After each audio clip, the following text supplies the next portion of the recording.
Good morning! Good morning, everybody! Welcome to Unleashed Virtual Community Drama. So, guys, we are here every Thursday, and today is a really special day because this is our 17th week. I cannot believe we've been doing this for 17 weeks.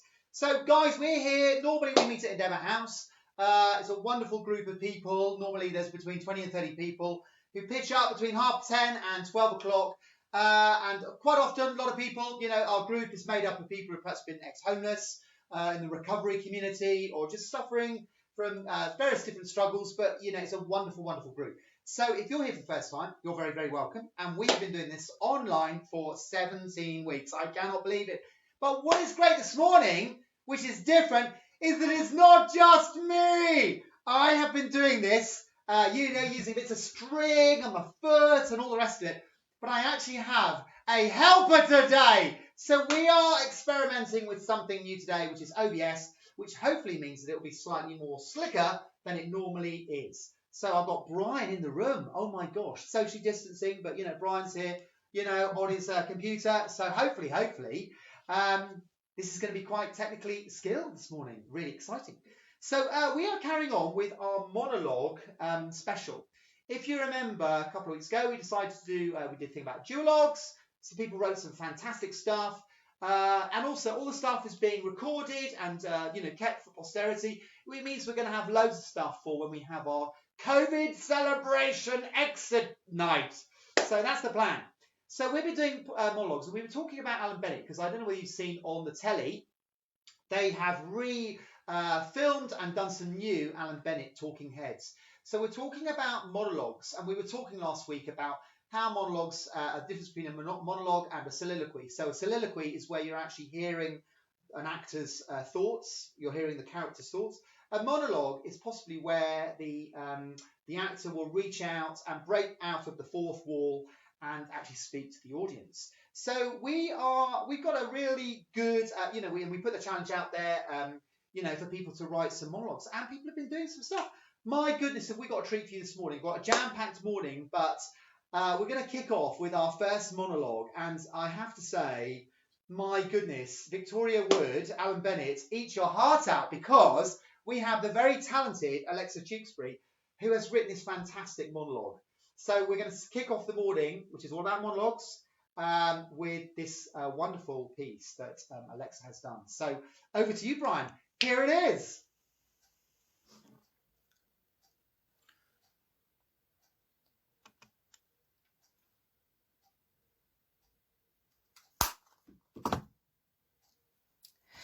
I said to Bill, I'll see you in about half an hour then.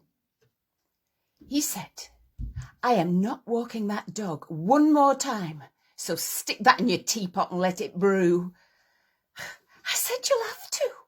I've got the vicar phoning at 11 and I need to put the hoover round.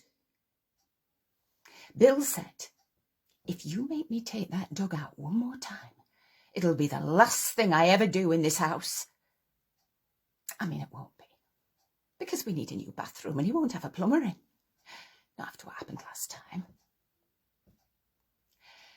Do you think this is the only choice I've got? He said. I'm not like you. I've got options.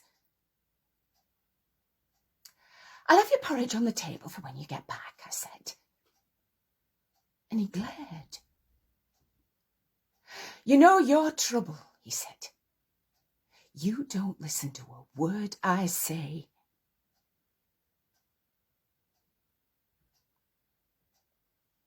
The dog, Eric, was a surprise from a brother for Christmas. He said to me and Bill, your present's in the back of the car. So we went out to have a look. And there he was, Eric, all bright-eyed and bushy-tailed, showed us his teeth. Well, showed Billy's teeth when he put his hand out to him. Bouncing about on the back seat he was. What was left of the back seat, which wasn't much. To be honest, that should have put us on our guard, but my brother seemed so pleased to be giving him to us. I said to my brother, but that's Eric, that's your dog, we can't deprive you of Eric. Oh, yes, you can, he said. Share and share alike, that's my motto. Anyway, the minute Eric ran into the house, he drove off, which was a shame because I'd put an extra Christmas pudding on to boil. See, the real trouble started when Eric wouldn't allow guests into the lounge.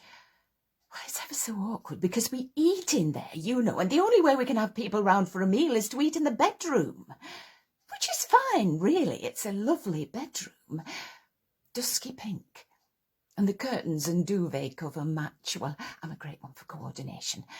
And pink and mauve flowers on the wallpaper. Bill wasn't keen on petunias, but that's men for you. But actually eating in the bedroom does restrict us a bit in the sort of food we can have. I mean, you can't really have spaghetti bolognese when you're all perched on the bed. And roasts. Roasts aren't very easy either, and Bill does get so cross when he finds peas in the bed. I say to him, Bill, there's a lot worse things to find in your bed than peas. But he can't see it. I mean, I can understand it, really. They leave little green patches on his pyjamas, and he's ever so particular about that sort of thing. Lately, if anyone comes round, I don't cook, I just make sandwiches.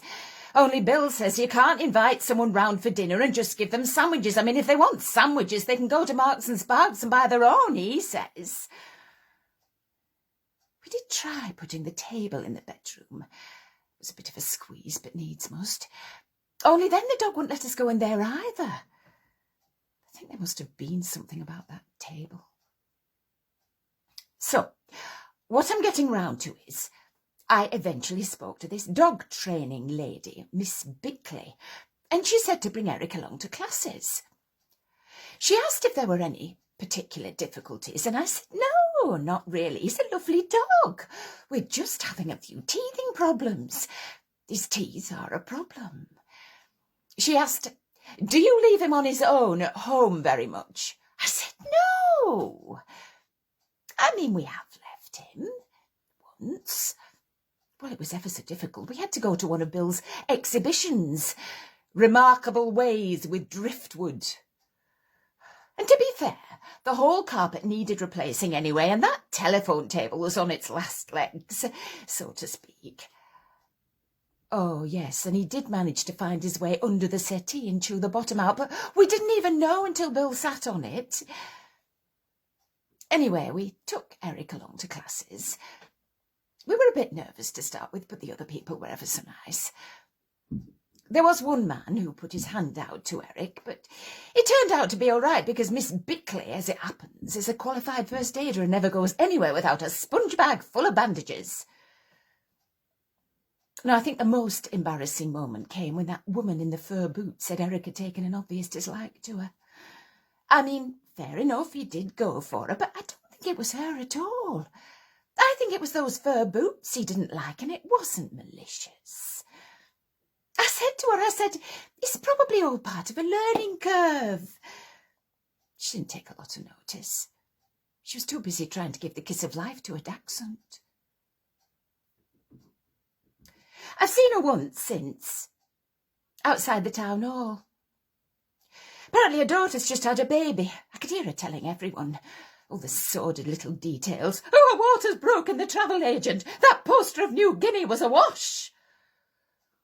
I said to her, I see you're still wearing your fur boots. She stopped talking and looked at me. If I were you, she said, I'd spend less time worrying about my fur boots and more time keeping an eye on your husband. I stopped going to dog training classes. I didn't take to that Miss Bickley. Ernestine. That's her first name. Ernestine Bickley. I don't know what her parents were thinking. Bill still goes. He doesn't take Eric. Eric's too much of a distraction, apparently. Bill says he goes anyway for the experience. He says it's stimulating, being around a woman like Ernestine who knows how to command an animal. Says it's surprising how much they have in common. And there are more classes than I realised. He's off there 3 nights a week and on a Saturday morning. I made his porridge, not long after he took Eric out this morning. It's on the table. I'll not move it. It's cold now, of course, but when he gets back I can pop it in the microwave. I'll not move it.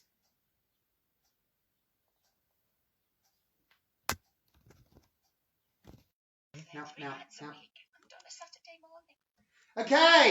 Okay, so that was fantastic, wasn't it? Alexa, that is so clever. My goodness, that is so clever. We're going to carry on with some monologues later on when we come to our Throwback Thursday. We've got a really great Throwback Thursday today. But first of all, we just thought we'd get the morning kicked off with a specialist subject quiz. Now, every week we're having a different quizmeister. If you remember last week, Laura, oh my goodness, wasn't that brilliant? Well, today's quizmeister is Neil. So, guys, if you would like to have a go at being the quizmeister, just let me know. We're going to, share it around. A bit of fun. So, I'm going to hand you over to Neil for the quiz. So you need to have your pencil and paper. And today's quiz is another quirky theatrical quiz. So you can do it on your phone, perhaps do it in your head. If you've got a piece of paper, back of a fag packet, whatever, and then we'll see how you do. Right, over to Neil. Hello. Now here we are with today's quiz. Now, first question. A theatrical superstition says it is unlucky to wish someone good luck before they go on stage. So which phrase is used instead? Got that? Now I'll say again. A theatrical superstition says it is unlucky to wish someone good luck before they go on stage.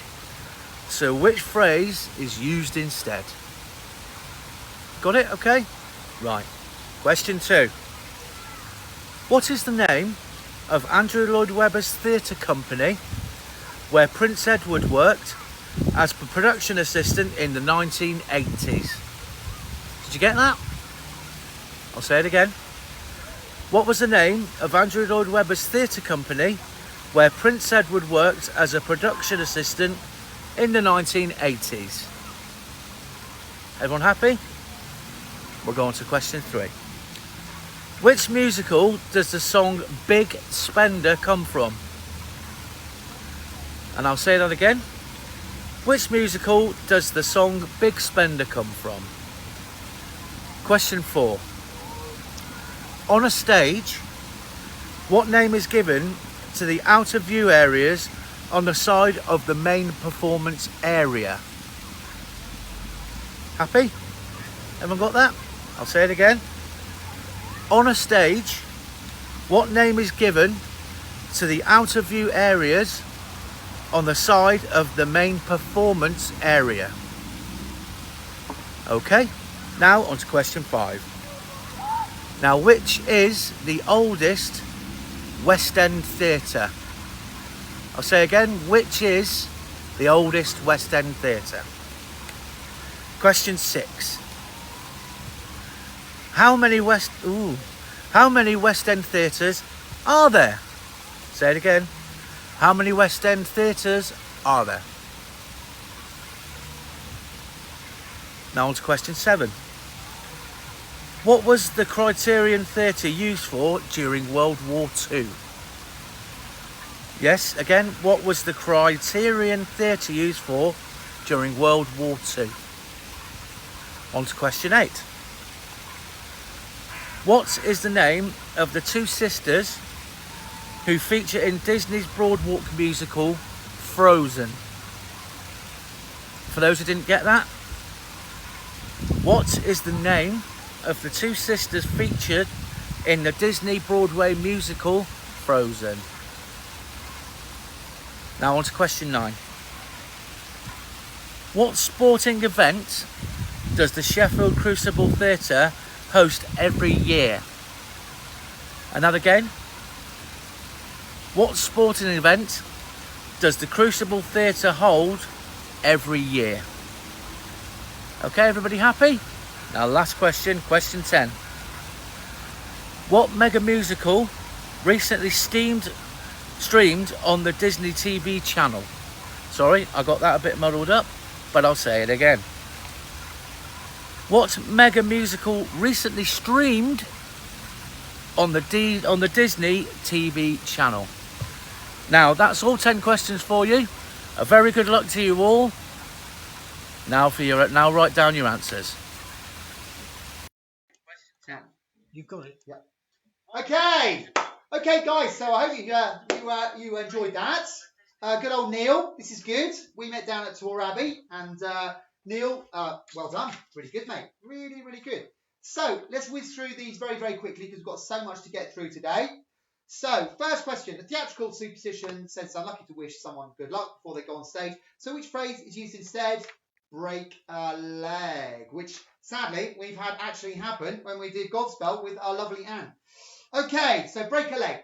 Okay, 1 point. Question 2. What was the name of Andrew Lloyd Webber's theatre company where Prince Edward worked as a production assistant in the 1980s? That was the Really Useful Theatre Company. Really Useful Theatre Company. Question 3. Which musical does the song Big Spender come from? That was the 1960s movie Sweet Charity. And the musical was Sweet Charity.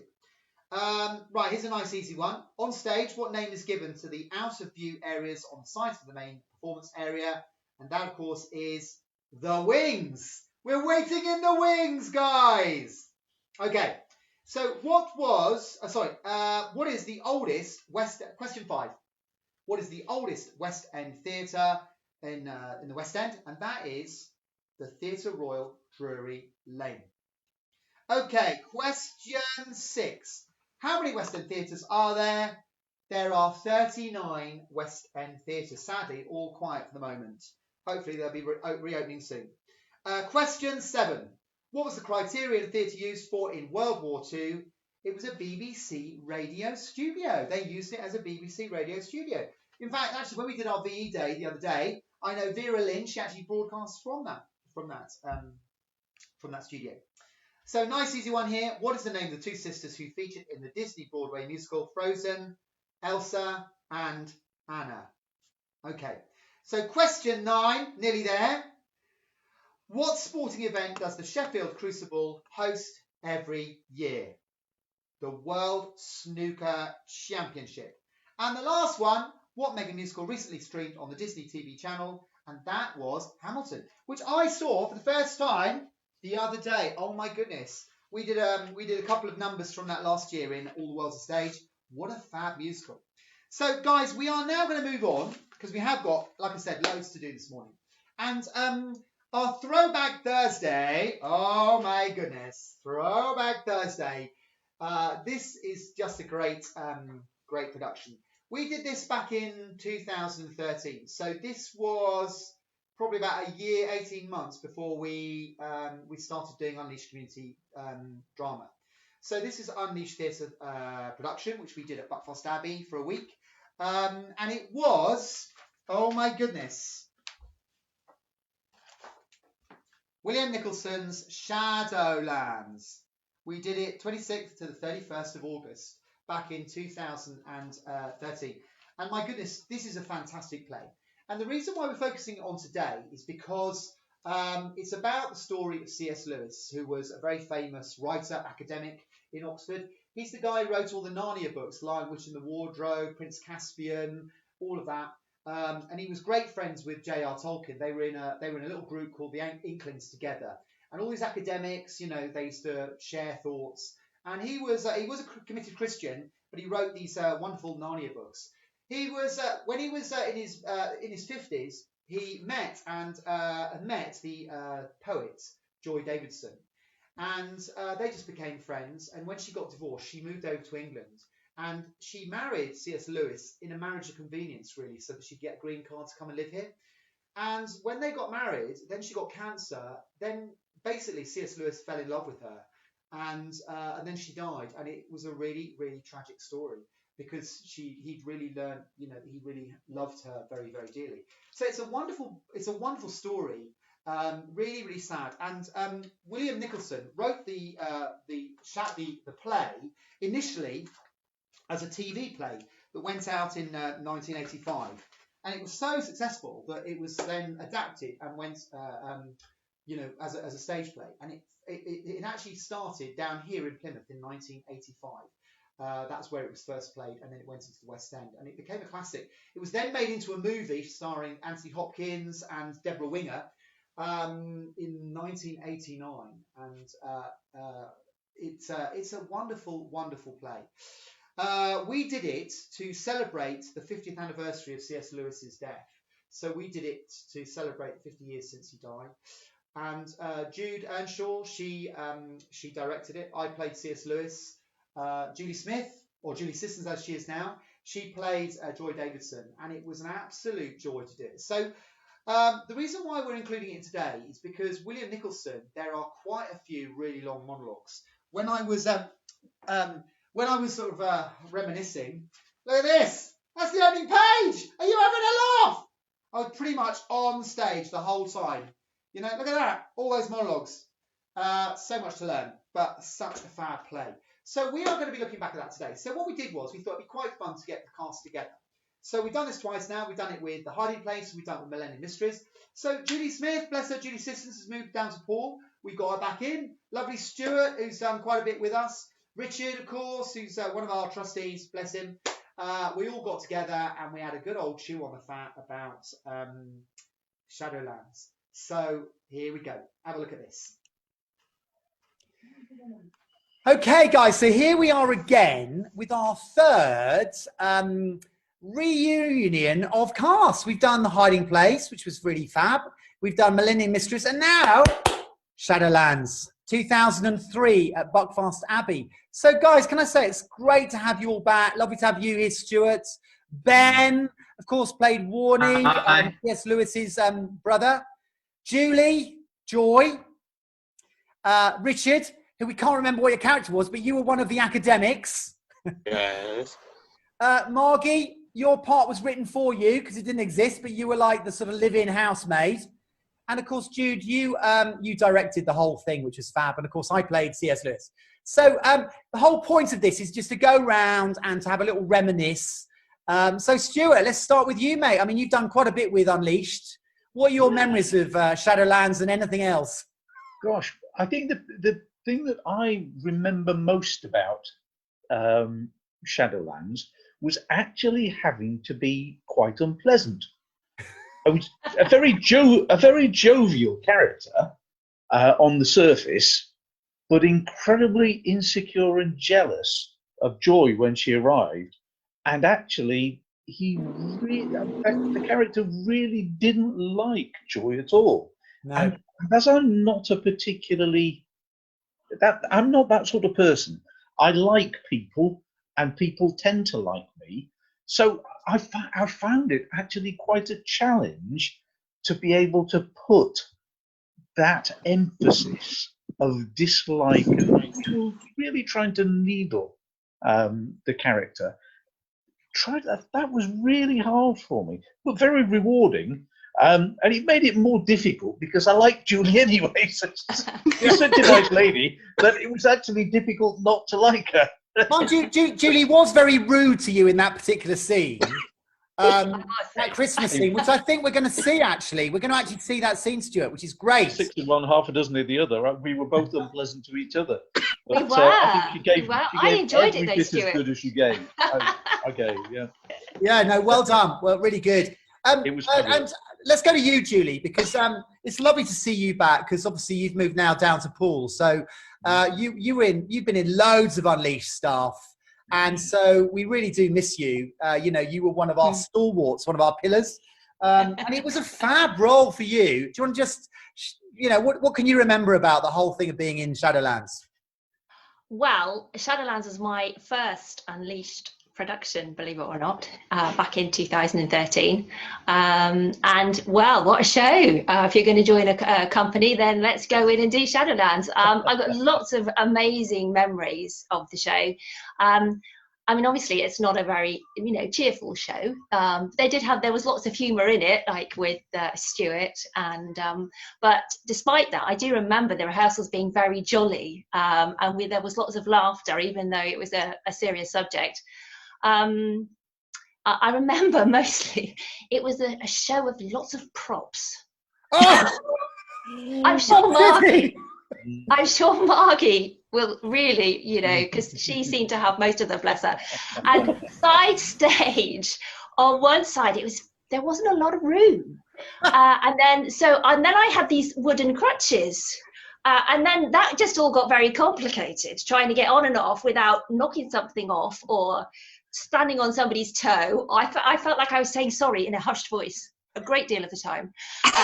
But I mean, Margie, I don't know how she managed all those props. It's just incredible. But it was so brilliant. It looked amazing from the front. And backstage, there was all these things that could break if you knocked them over. They weren't plastic. It was the real McCoy. It was proper bone china in that restaurant. It was, Jack, he had some fine crockery and glassware that, frankly, we didn't want to break. So I do remember that it was quite interesting side stage. I remember I was at the beginning of Act 2. It was in the hospital scene, so I was in that bed, and poor Naomi, she didn't have much room. We were behind the screen, so I was in the bed, so I was okay. But Naomi didn't have much room at all, and we had to be very quiet for the first bit while you were talking to the doctor. And she was sort of holding on, trying not to fall off the sort of apron bit at the front. It was all very cosy back there, but we managed it every night. So that's another fun memory. But it was a great show, and I really, really thoroughly enjoyed it. Yeah, it was brilliant. And Julie, you were brilliant in it. It was a fab show. I mean, it really was. Jude, do you want to, because Jude, you directed it. I mean, and it was your vision in terms of, the whole look. I mean, it really was very authentic. I mean, I remember that restaurant scene. I think we had about 12 tables full of extras. Yeah, I was just looking for the photograph because that gives sort of a little bit of a glimpse of what it looked like. Uncle Tom Cobby and all were there. And we brought in so many people for this scene, and it was great to be able to do that because it's such a serious story about love, but then pain and grief and loss. And so to be able to bring in just one little snapshot scene where there were lots of extra people, such a small cast, so we were able here to bring in extra people and just add a bit of interest and a little bit of glamour with the tables all done authentically and actual proper cakes to eat. I think we've got a photo of cake actually being served, and Naomi here doubled up beautifully as the waitress as well as the nurse, and here she is serving. You'll probably recognise here our lovely Anna and her dad Andy, who were there, and all the stuff here that was served. And Julie's right. I mean, that was one of the things I remember, this sort of balancing act backstage of everything that had to be got on and then got off. And and it was nice to create that light moment in the middle of all this sort of heavy stuff that we were examining. And as Martin said at the beginning, and Margaret was wonderful because I so wanted Margaret to be in this play. And there wasn't really a role. There's really only the character of Joy in terms of female actors needed. But we just thought, let's have a housekeeper for for the two brothers there. They need a good housekeeper. And so at every verse end, we were trying to get Margie on with the tray of tea. So there's never been more tea drunk on any production. It was like Mrs. Overall was coming in every moment. More tea, C.S. Lewis. More tea, more morning. Yeah. I'll tell you what will kill your cancer, a nice cup of tea. Yes. Margie, what was your memory of it? Because the thing I remember was it was a very clever set, but it was on like 3 different stages, and that their house was tiny. It was like 8 foot by about 12 foot. And so everything was like a tiny little sofa, tiny little desk. And we were all like sort of squeezing around one another. Was that me, did you say? Yeah, Margie. Yeah, it was. I mean, it was great. It was lovely that the part was written in for me, and I loved doing it. But yes, it was something of a juggling act, carrying all these trays with teapots and cups and saucers and everything else. The problem was, it was just little tiny wooden steps that you had to get up to the stage, carrying them on with not spilling it all, and endless trays of tea or drinks or whatever to get on and off. And I remember, yeah, there were lots of props. And I remember the one time when I was supposed to take this little buffet off to make room for something else to go there, otherwise it wouldn't work. And I got on there, and their guys were all just going to come up into there. I thought, I haven't taken the buffet off, so I had to get it off and pass. Well, that was Margie. That was the Christmas scene, which Richard, you were in. Oh. When they have her first there for Christmas. Richard, what's your memory of that? Because you played one of the academics, and you look very debonair in your cap and gown and stuff. But you know, you were, and I remember you had nice, really amazing sort of like 50s glasses. You really went to town. Yes, that's right. I remember. Do you remember? Yeah, the biggest thing that sticks in my mind probably was when I ad-libbed one day and you were just about to make a big speech. And I nearly threw you, and you gave me a rollicking when I came off. You were making the first thing I'd ever done. It was a bit of a shock. You were changing the plot, weren't you? Yes. Making it up as you go along. Yeah, of course. I think that was. I remember you looked brilliant. Yeah, that was a bit of mine, wasn't it? The fact that not all of it was written in. It was, well, what would you think you'd say there? So, oh yeah, well, I'll just say something. Yeah, I think it was just that Martin was going to be in a big speech, and I nearly threw him. I think. So oh my God!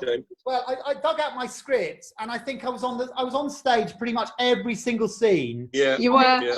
And you know, that was the first page, which was like the whole monologue. Where that's right. I mean, it was fantastic. I loved it. Ben, where are you, Ben? Have you disappeared? There he is. Ben, you played my brother Warney. And, I did, yeah. I've still got the script here. Yeah, wasn't it fun? I mean, it was such a lovely relationship they had, the way it was written.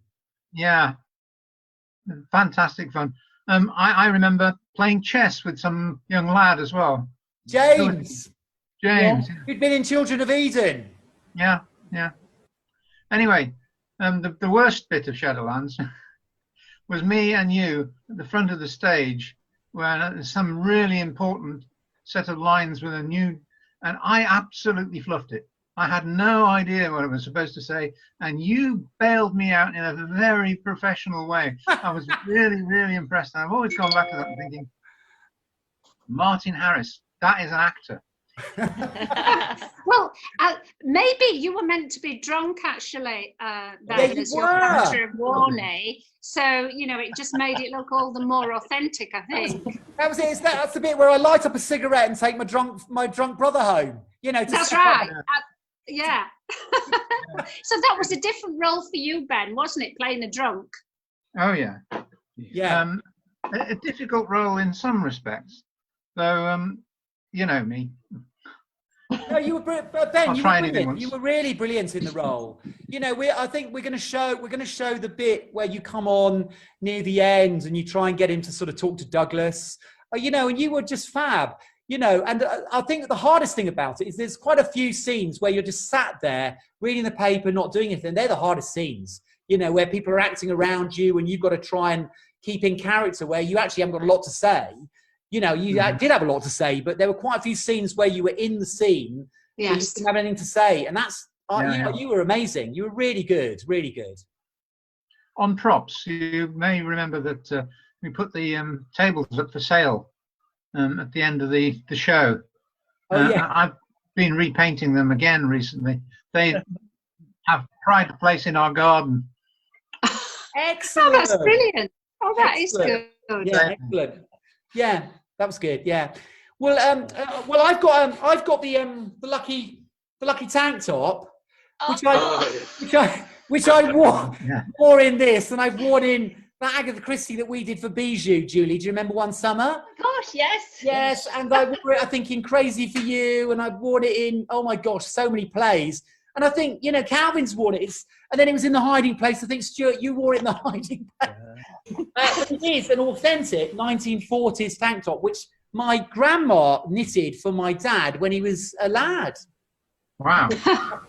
And then I have also this, which, Jude, you very kindly presented to me at the end, which is the actual newspaper.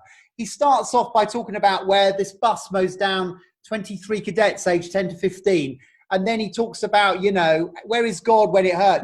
This is actually 1951, you know, with a letter of authenticity to say, you know, this is actually the bus that ran it down.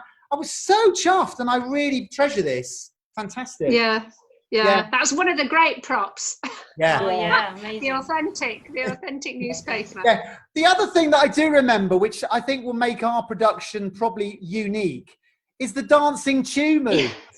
Yes. Which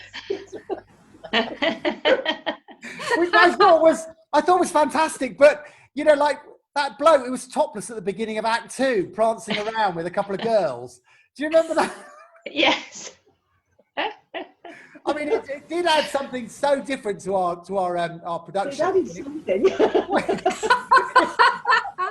Yeah. So you need to watch the whole thing to see. I think Richard Lambert, bless him, he added some effects that looked like sort of something medical, you know, over them, like sort of cells, you know, doing something awful. I mean, it was really good. I mean, I have to say, Brian has dug out, I don't know where it came from, the whole recording, and I tell you, Jude, it is really fab.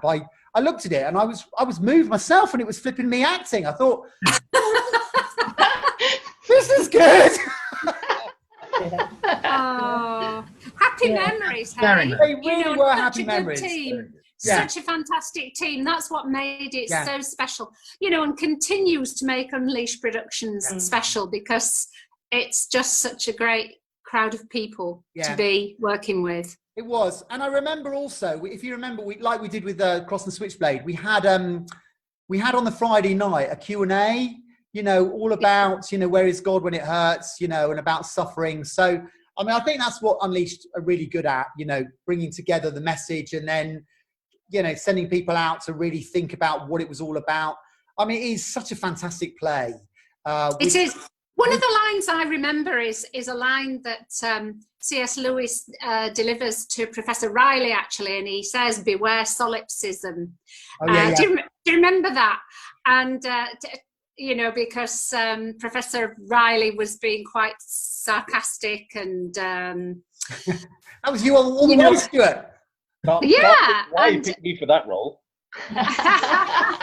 Carry on, Jude. You did it very well anyway, but there were such contrasting characters, and just C.S. Lewis saying, look, just because it's not happened to you, don't think that there's nothing to this. And I think that's a great line, really, in the play. Yeah, and I remember at the beginning of Act 1, C.S. Lewis does this really long speech about, you know, suffering, and it's quite academic, really. And then what's so clever about William Nicholson's script is that beginning of Act 2, when he's actually paired up with Joy Davidson and she's got cancer, he does another monologue, but it's completely different in tone, and you just see how he changes completely, so that by the end he's gone from this like crusty academic. And I think there's that scene, Judy, when you come out of hospital, when your character comes out of hospital, and he says, you know, I've only come alive since I met you, because he fell in love. You know, it's so lovely. It was such It is, because the play opens with him talking about love, but just in sort of academic terms, just in theory. Yeah. But by the end of the play, he has a completely different understanding of what he's talking about, doesn't he? Yeah. And so it has such a strong message. Yeah. I think for me as well, all of the play, and you know, however many times you watched rehearsals, every time. That last scene with you and Douglas, Julie's son, when you were crying because Julie had died, that I cried every night at that. Yeah. So I'd seen it. It was so moving. Margie, And the way that you and James did it was just so brilliant. So there were the amusing moments, but there was those moments as well that made me cry. And I'd seen it hundreds of times nearly. Yeah. So it was great. The acting was great.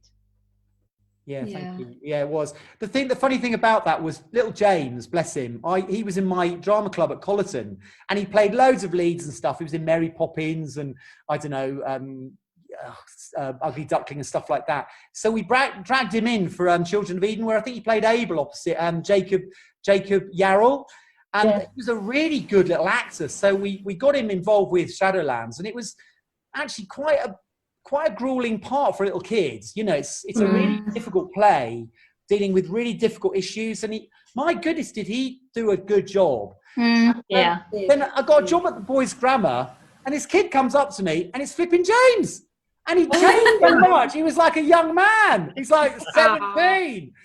He said, James, oh my goodness, you know, so funny. But yeah, it was really good. Well, listen, guys. Any other anecdotes you want to share before we move on? Oh, so many actually. Guys, can I just say thank you so much. It is really fab that we've got a full recording of it, and the plan is we're going to stick it up on our new website. Brian Morrison, bless him, is doing a new website which will have the whole of What's So Amazing About Grace, the whole of Shadowlands, the whole of Into the Light. Oh gosh! You'll be able to watch. Will be fab. So you know, guys, thank you so much. It's so lovely to see you all, particularly you, Julie. You know, we haven't seen you since I think Under One Roof was the last thing you did for us, wasn't it, mate? Yeah, busy. Life's been busy. Well, listen, mate. What's So Amazing About Grace next June at the Little Theatre. So if you're interested, lots of parts. Ben, Richard, obviously Margie, Jude. Judy, can you not come back for that? I'm in the car. I'm on my way. I missed you guys. I really missed you all. It's not till June.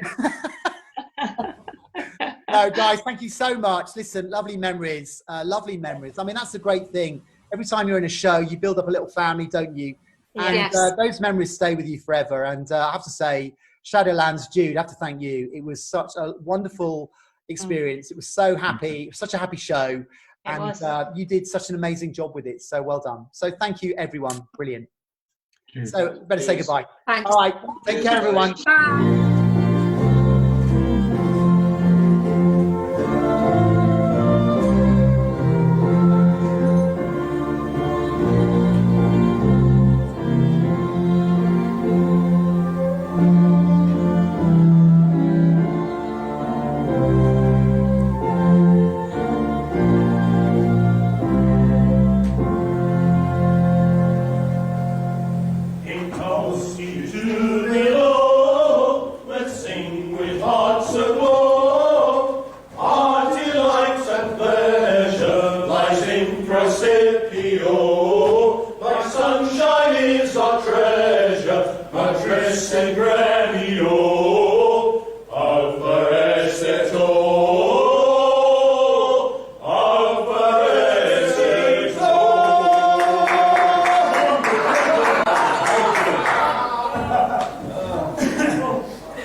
Peace in the world and being kind to the poor and the needy, then naturally nobody listens. Ah, the arch communicator in action. Give us the sales pitch, Jack. Virgin has sex with omnipotent alien. It's birth to God. I've always thought that the incarnation showed that God has a very limited intellect. I mean, who voluntarily becomes human when you have the option of remaining safely divine? Well, think about the magic, though, Christopher. It's the coming of a helpless, squealing creature who is also God. It's an all-powerful baby. I'm sure that satisfies your taste in the peculiar. You know, it's the coming of new life in the heart of winter when all the world is dead. Snow falls, the trees are bare, all but one tree bears fruit. I mean, that's the magic. Think a little hard on the poor and needy, Jack. No room at the inn, remember? Ah, Jack's invited them to stay with us. Oh, really?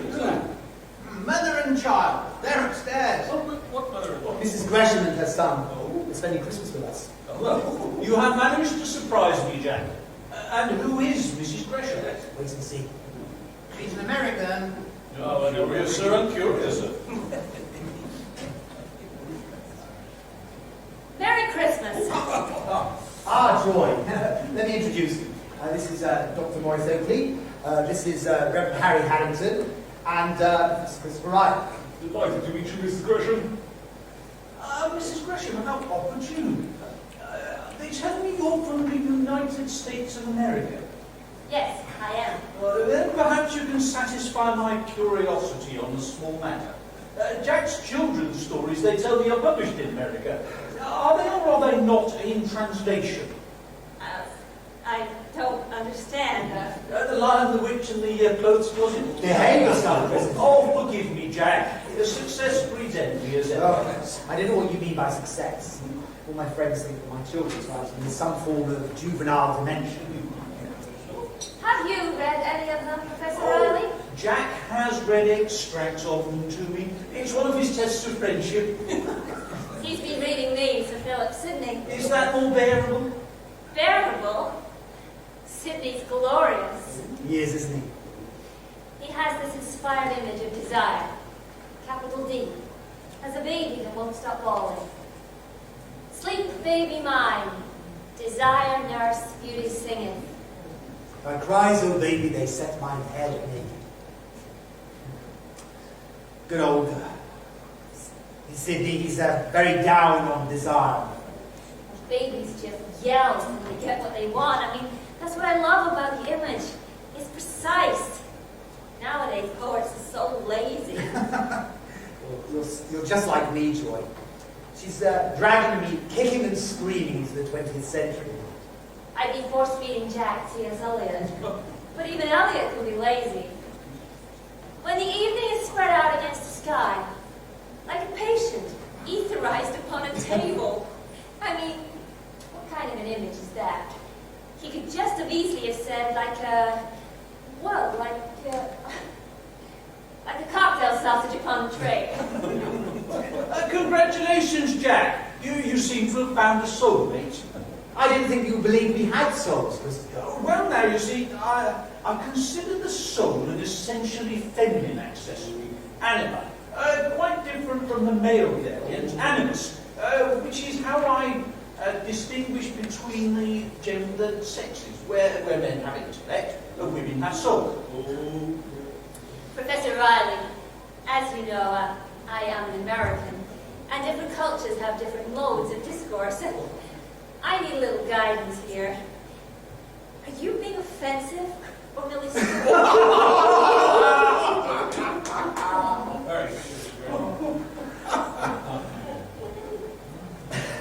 Serves you right, Christopher. I feel like calling for police protection. What on earth did you find her? Tell me, Mrs. Gresham, how did you find England? cold, dull? How very perceptive, how original. And I don't much care for the weather either. Will you excuse me, Reverend Harrington? Dr. Oakley? Professor Riley, it has been my pleasure. Excuse me, Jack.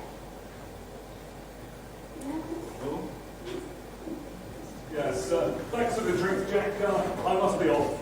Happy Christmas, Harry. Bye, Harry. Jack, she's simply ghastly. You must get rid of her. Just because she bit you back. Oh, goodness, I don't mind that. You must, she's got her hooks into you. You must see that. Christopher, she's a committed Christian. And she's also a married woman.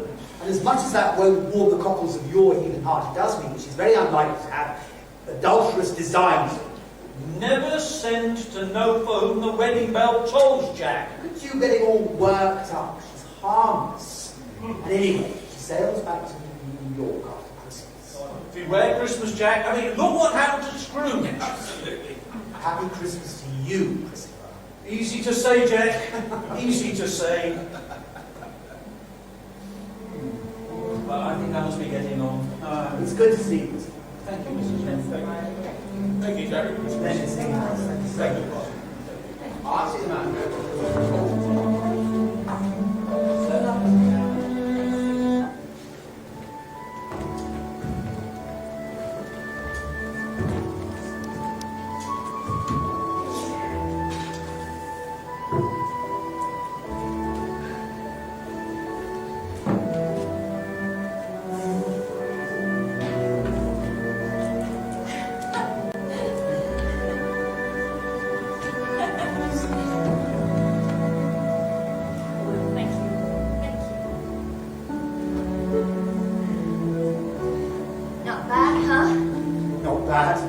I don't want any talk about miracles. Why not? It's a miracle to me. Miracles frighten me. Take it when it's offered, I say. Frightened of loving God too much for giving you back to me. That way I can just as easily hate him later. Don't be so hard on yourself, Jack. Thank God now, and let later come later. Anyway, it's not such a big miracle after all, you coming back to life. What's wrong with it? You leave my miracle alone. You were alive before, I wasn't. What are you talking about? I started living, and I started loving you, Joy. That makes me just a few months old. Could be a short life, Jack. This is a life.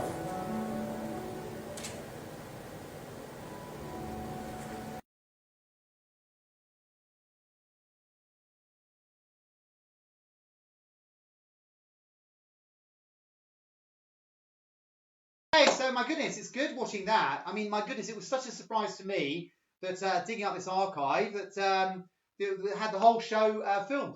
Now, the reason why we are focusing on this is because there is, in fact, several monologues in William Nicholson's play.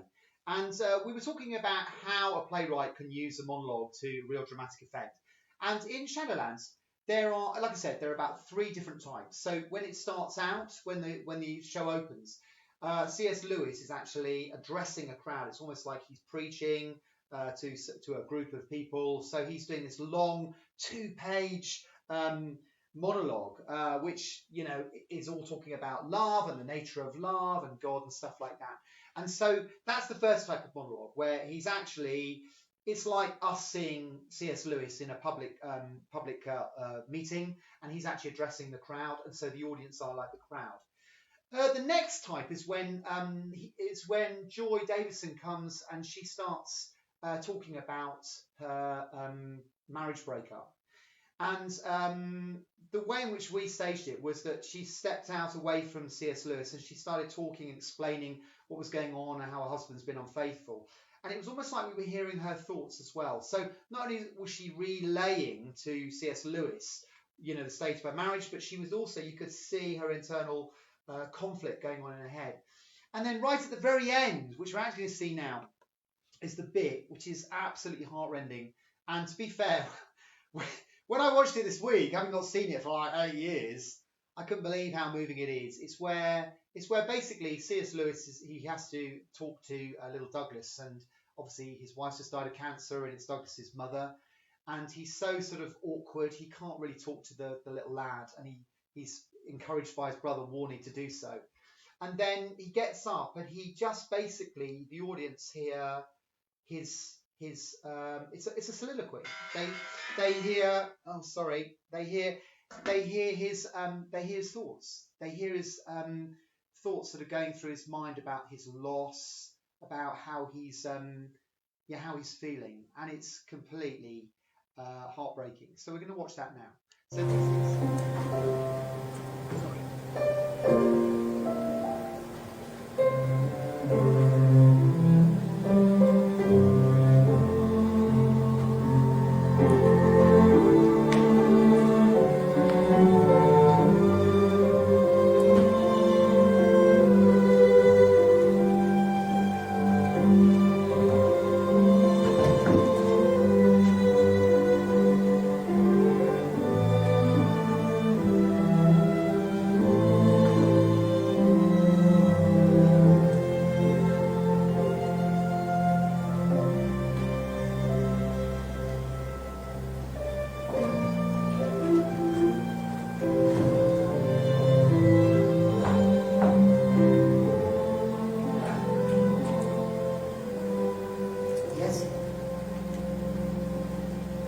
about Douglas?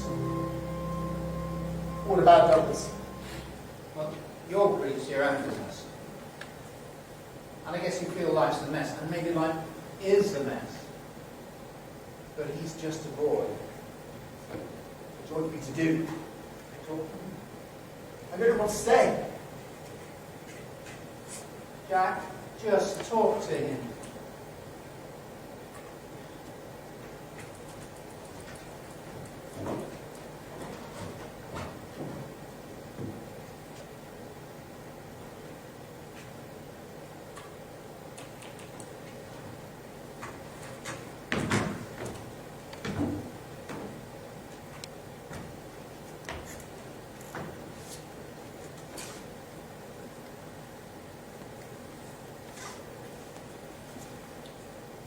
My mother died when I was your age. It's cancer too. I remember thinking that if I believed she'd get better and prayed hard enough, she wouldn't die. She did. It doesn't work. No, it doesn't work. I don't care. I do. When I'm alone, I cry. Do you cry? No.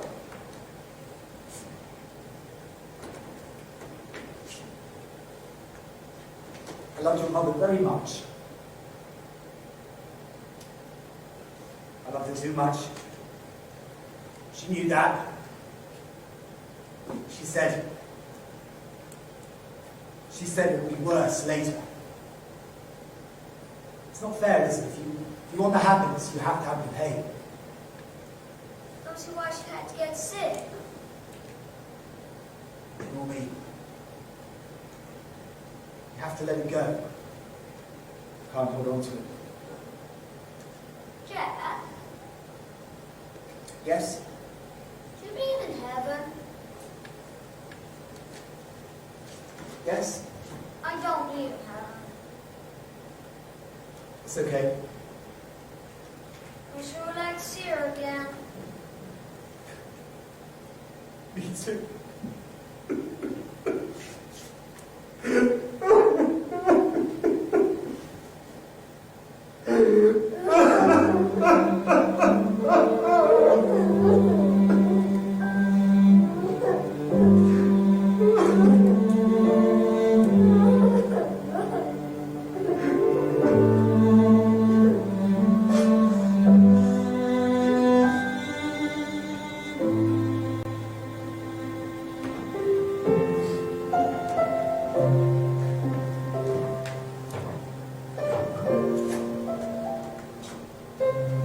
Like blocks of stone, of which the sculptor carves the forms of men.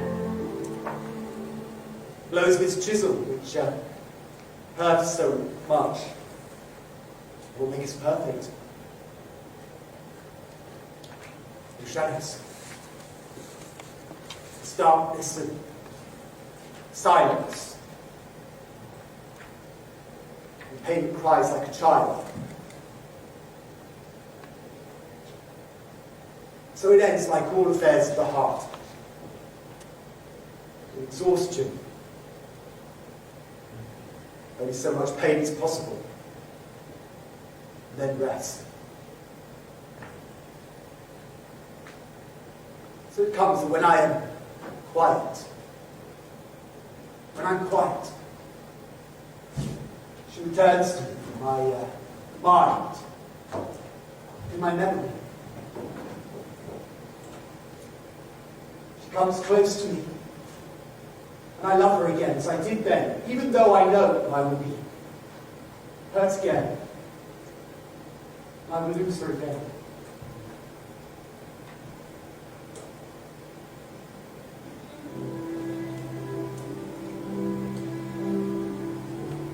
So it is that Jack Lewis. There's no answer to the question except this. I was given choice twice in my life. The child chose safety. The man chooses suffering.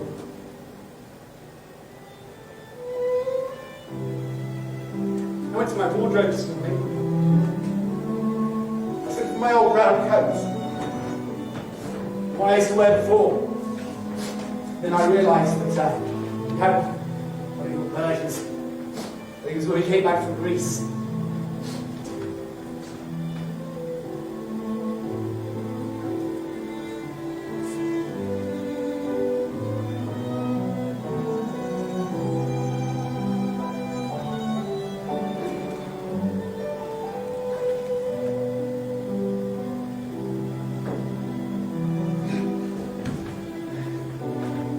Can live with the pain after all. Pain now. It's part of the happiness then. That's the deal. Only shadows, Jordan. Only shadows.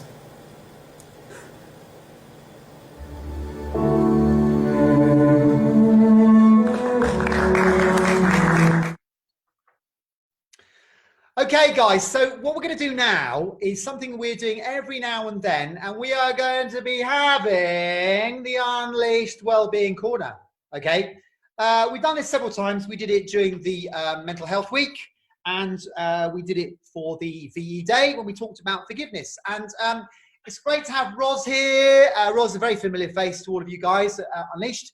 She co-directed Cross and Switchblade, very involved with Millennium Mysteries, has done loads, you know, over the years. She's on our action team. She and Brian, they do masses in the background that people don't know about. But the great thing about this is that also she was, in another life, a professional counsellor.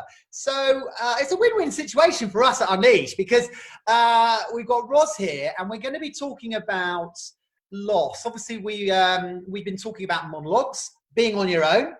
And we've specifically been looking at Shadowlands today, which is such a sad play. We've been talking about it already, but it's basically about loss. And it's about how C.S. Lewis, losing his wife, it completely threw him. And he wrote these two very different books, you know, The Problem with Pain and The Grief Observed. So we thought it'd be really good, Roz, to have you here, because just really conscious that during lockdown, loss can take many forms. It can take the form of what we've been talking about, bereavements, but it can also be the loss of other things. And that can have a massive effect on our well-being. Do you just want to sort of elucidate on that? Yeah, thanks, Martin. I've been thinking about it myself this week, and I was thinking about grief, and most people think immediately grief means death. But actually we grieve lots of things, and in terms of loss, people will have been losing lots of things over lockdown. I mean, it's that whole thing of loss of company, of being isolated. It's the loss of contact with friends and family, and just going out and meeting new people. The drama club, we've lost that in terms of immediate contact. And also loss of opportunity, things that people were maybe looking forward to doing that they haven't done, relationships that they may have started which haven't been able to be continued as easily or formed. And I guess, yeah, just loss of 4 months, 3 or 4 months of this year, loss of some of the summer. Even if we've been able to go out a little bit, we've been fairly confined in what we can do. So I was giving that some thought and thinking it's amazing, really. Humans are so varied in their human emotions. And how does that express itself in loss? Of course, initially, when people experience loss, they may not recognise it as such. I mean, being shut in for the number of weeks that we have been in lockdown, we may not have thought of all the losses that we were experiencing until maybe now, when we're starting to emerge a bit, and we look back and we think, oh golly, I could have done this, I could have done that. Some people, of course, have lost jobs, and some people who might have been looking to get a job may have lost that opportunity because that is no longer an available thing for them. So how do we deal with it? And of course, emotionally, first of all, it's quite often denial. I mean, when COVID came in and it said, look, hey guys, we've got to stay home, this can kill you. Our first reaction probably was to feel very vulnerable and a bit afraid, or just a bit fed up. Actually, I've got to stay home. But then came the sorrow of loss and the sadness. I mean, those of us who have, I mean, I'm in the grandparent stage of life, can't see my grandchildren, can't see my children, and other people's losses of their relationships. All those things make us sorrowful and sometimes very frustrated and angry. And how we express that can come out in all sorts of ways, quite often in tears. I think we talked about that the other week when I said sometimes I woke up, I was crying and I didn't really know why. Yeah. And I think, you know, well, it was my way of expressing something I couldn't speak in words. And sometimes there are those things. So, and of course, the biggie that everyone's worried about now is depression. Yeah. And I mean, depression is a terribly sapping experience. And mostly it takes the form of going quiet, feeling confused, feeling a bit foggy in the brain, can't think, or don't want to do much. So there's lots of ways that people do experience loss and grief, and that comes into the grief of death as well. So yeah, all those things are there. No, that's really good, Ros. And I think what you said about tears is really important because, like we've said before, actually, denial is not a good thing. Denial is not a healthy thing, and actually, it's really good to be able to express how you feel. And if that means actually being able to get it out there and cry, you know, I'm a very emotional person. My emotions are very clear to everybody. I wear my heart on my sleeve. But, you know, I actually think it's a really good thing, particularly for blokes, to be able to express how they feel with tears. I don't think there's anything wrong with expressing how you feel with tears. I think actually it's better out than in. So I think that's a really, really good point. Yeah. I think the other thing is then, of course, we've all been there now. It would be interesting to know from the folks who watch how they have helped themselves, what things they've done in a coping way. So that would actually be quite useful, wouldn't it, to hear how other people have been doing that. But in terms, carry on. No, carry on. I was going to say, I mean, obviously one of the obvious things is that, you know, particularly guys people who struggle with an addictive personality, I think one of the hardest things is that it's very easy, and I think we said this before, that actually in lockdown, when there's no one there, you know, you can either comfort eat or drink too much or, you know, use whatever. And that's not great, you know, because actually there's nobody to stop you, or, you know, you're in a situation where you're perhaps not surrounded by the support that you would normally get that would stop you doing that. And that's not great. So, so Ros, what would you say were good alternatives if people are feeling like that? Yeah. Well, the first thing to say is that not one size doesn't fit all. Everybody has their own mechanisms, but basically there's distraction, there's soothing, and there's balance. Now, distraction doesn't mean pretending it's not there, as we've just said. We need to acknowledge the feelings, and sometimes we need to express those feelings in a safe way. But, you know, thinking of body, mind, and spirit, if you're in your body, not drinking too much, not eating too much, are obvious things to avoid if you can, but to put in their place something else, like walking, running, exercise, and any sort. I mean, for me, you know, standing at the bottom of the stairs and doing step-ups on the bottom of the staircase, you don't need a gym.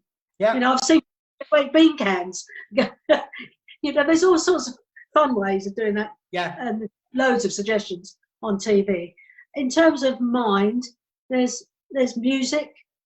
I mean, I'm a musical. You're a musical person. I was listening to John Denver this morning. I love John Denver, and I was listening to John Denver this morning, and it just made me feel relaxed. I thought, oh gosh, I need to listen to him more again because he really helps me. Not everybody's cup of tea. Artwork, painting, scribbling, drawing, colouring books, anything, artwork of any kind, knitting, sewing, paper mache, modelling, all those sorts of creative stuff. And of course, perfectly for this programme, writing and acting and exchanging those ideas over this programme, which is brilliant. And in terms of spirit, mindfulness, prayer, Yeah.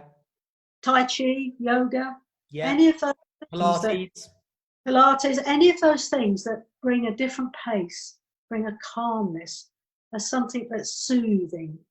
And of course, balance is making sure you do a bit of everything and not one thing obsessively until it becomes a distraction. Yeah, no, totally. And unhealthy. Yeah, no, totally. That's really helpful. But what would you say, particularly with regard to bereavement? Because we've been talking specifically about that. And obviously the play is about bereavements, and you know, there are possibly people watching who've lost relatives to COVID. You know, we've got a lot of people who are really struggling.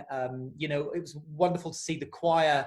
I don't know whether you saw the Gareth Malone program the other day. I work at Old Way, and the headmistress, that chap was her husband who wrote the song, lives in Newton Abbot, lost his father. Absolutely tragic, but the way in which, you know, you've been able to express it by using music. What would you say were the key things for, you know, if someone's initially lost, you know, someone they love, how to cope? What are natural reactions to expect? Sure.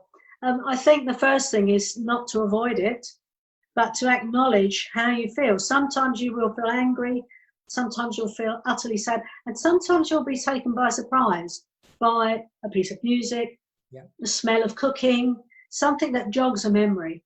Any of those things, don't beat yourself up. If it takes you by surprise, acknowledge it and just go to the memory and say, yeah, that was a wonderful time with that person. Enjoy the memory and don't feel guilty about the memory. And don't be afraid to talk to other people. I know one of the greatest things is that sometimes when folks have lost someone, I had a friend here the other day talking about her husband who had died and just saying, oh, he didn't like to do so and so. And I'd say, oh, yes, I remember that. And we would talk about the person who died and relive the memory together. So sharing memory, but also, you know, finally, and not utterly, but acceptance, accepting the understanding that there's good memories, there's upsetting memories. It's okay to have those feelings, and taking care of yourself through the things we just talked about, but also looking forward and thinking, okay, if that person was here, what would they be saying to me now? Yeah. You know, they'd probably be saying, if it's someone close to you, something encouraging, like, well done, or you're so good at that, you've always been good at that. And not being afraid to hold that memory in a safe but a helpful place. Yeah. And not to be afraid of the emotions. And often there's maybe one or two people you know really well that you can just phone up and say, I'm feeling wretched, or can we go for a walk, or do you remember when? I lost my mum. I lost my mum a year ago. I mean, literally the anniversary was last weekend. And the thing that I really surprised me, weirdly, is that during lockdown, I just felt it so much more keenly. You know, where I was thinking I was doing quite well, the last 2 months have been really hard leading up to the anniversary. And, you know, my wife, she's incredibly supportive and she's very understanding, and she, you know, she knows me better than anyone else. So she's brilliant. But it really took me by surprise that even though it was a year on, how the emotions were so raw leading up to that anniversary, and how in the last couple of months, I just, you know, it was almost like it just happened. It's a weird thing, grief, but I would say, you know, having people around you, perhaps sharing it with others who feel the same, you know, if you've got siblings, that's a massive help. Being articulate, and I think also doing symbolic stuff, you know, like planting flowers, you know, when you said about things that prompt memories, you know, flowers and times of the seasons. Like my mother loved that song, We'll Gather Lilacs. We sang it at her, you know, her funeral. Ivan Novello, that was their sort of father's funeral. Courting song. And so when they come out, it's like, even, and all the hydrangeas coming out, it just brought it all back, you know, because we had them at her funeral. But, you know, I think the important thing is to remember that actually a death and loss is part of life. And, you know, it's the inevitable, isn't it? So we've all got to face it. And I think that's acceptance, isn't it? Finding its place for life and embracing the good parts of your life that's affected, and saying, yes, that is part of my life, and now I must journey on.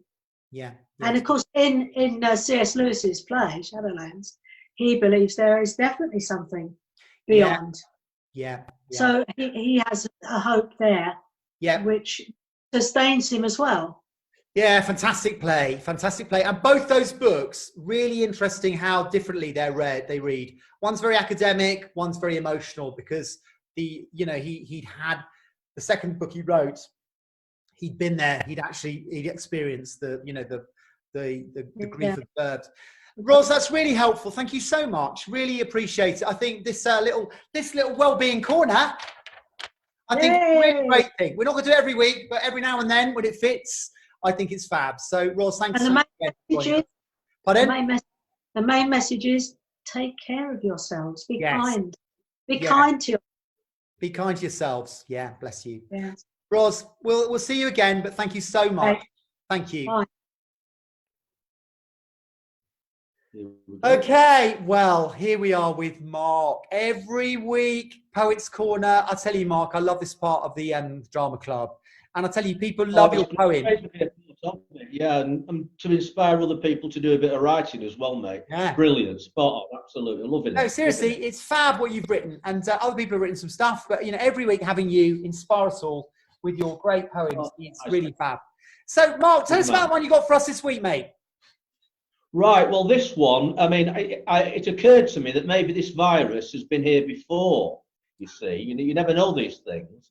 So what I've done is I've taken a slightly historical aspect of proceedings, and the poem is called A Viral Conundrum, subtitled, Even My Mask Was Made in China. Okay, so here we go. Right, boys and girls. Has this virus been here before? It's a question I have to ask. Events in history may be the key.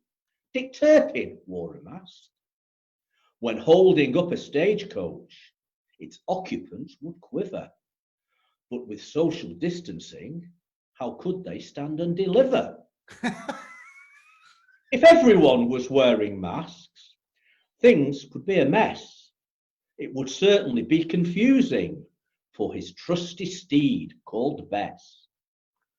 When he got back to the inn, despite his undoubted fame, after he'd had a couple of drinks, would he give his real name? If he did, problems may arise because of this app for tracking. One word in the wrong direction and the hangman would get cracking. So err on the side of caution. Get yourself tested, Dick. No need for self-isolation, and you won't even feel a prick. Thank you. All right. Oh, Mark, I love it. I was thinking we haven't had any carry-on innuendos until the very last line. Well, do you want another poem while I'm here? Yeah. Do you know? Yeah, have you got time? Two for the price of one, Mark. Yeah. Here we go. While I'm actually live and you can see me, I'll take advantage of this. Now, this is one I wrote a little while ago. It's about my garden, and I've called it Green Fingers, and I've subtitled the poem, Give It the Snip. Okay, and it goes like this. I've been at home some time now, watching my garden grow. It's time to get my loppers out, my trowel and my hoe. I could sit and procrastinate. I could even have a moan. I'll have a chat with Norman. He's my garden gnome. My neighbour's garden is pristine, with a manicured hedgerow. Mine needs some attention. It looks just like a meadow. My herbaceous borders are bushy. My privets all awry. My hardy perennials are really huge. At this point, I could cry. Diligence and fortitude are the order of the day. I'm going to roll my sleeves up and delve into the fray. Take it step by step, I say. Is there really any rush? once I've dealt with all this, there's the issue with my bush. Thank you. There you go, son. Done and dusted. Mark, they're great.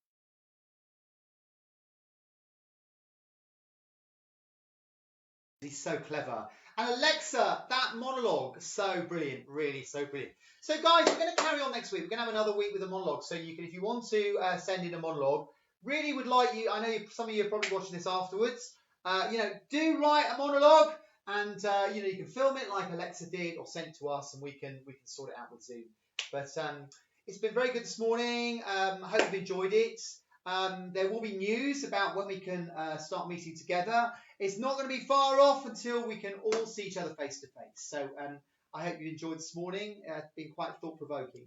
If you have been affected by anything in this program, please do ring us. If you're struggling at any time, you guys in the club, ring myself, ring Calvin, Margie, Josie. We're here for you.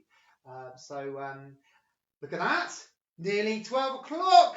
Bang on! So hope you enjoyed it, and we will see you next week. Take care.